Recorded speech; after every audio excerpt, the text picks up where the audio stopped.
Merci. Alors d'abord, merci aux organisateurs de nous avoir permis de nous retrouver cette journée et d'avoir des débats aussi riches. Je pense que nous allons continuer de cette table ronde que j'ai le plaisir et l'honneur de présider. Donc, République, Europe, souveraineté.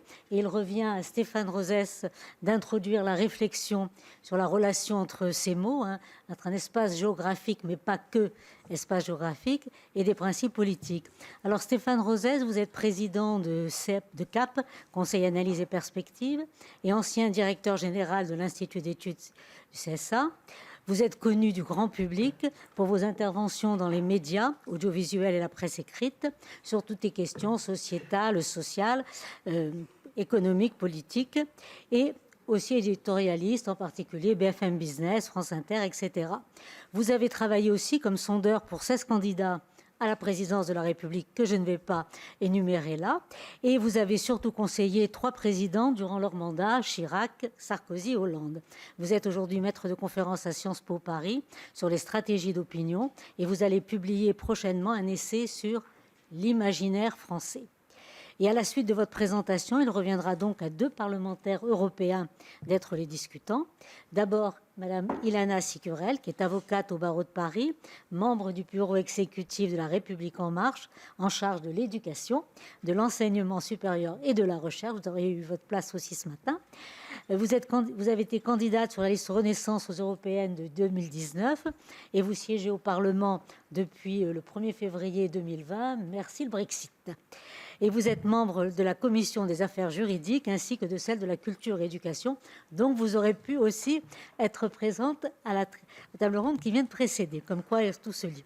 Et vous avez remis, entre autres, en juillet 2021, à Jean-Michel Blanquer, ministre de l'Éducation nationale à l'époque, et à Clément Beaune, qui était chargé justement des affaires européennes, un rapport, et je cite le titre parce qu'il est trop beau, « Faire de l'école le cœur battant de l'Europe », dans lequel vous parliez de la mobilité des professeurs et le jumelage entre les établissements scolaires, qui serait un enjeu de transformation justement du système éducatif français. Quant à vous, Emmanuel Morel, que j'ai le plaisir de saluer, ancien élève de Sciences Po Paris, vous êtes chargé aujourd'hui d'enseignement vacataire. Vous êtes également diplômé de la Sorbonne en lettres modernes et en histoire. Vous êtes un ancien membre du PS, dont vous avez été membre du Bureau national et animateur du courant Maintenant la gauche, puis cofondateur de la gauche républicaine et socialiste.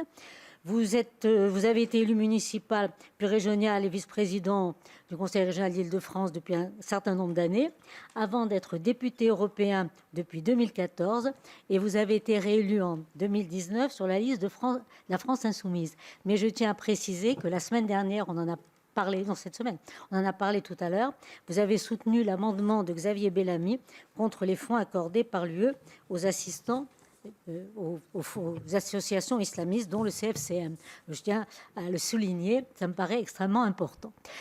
Et puis, bien sûr, c'est Philippe Foussier, tu me permets de te tutoyer, qui va avoir la fonction de modérer cette table ronde.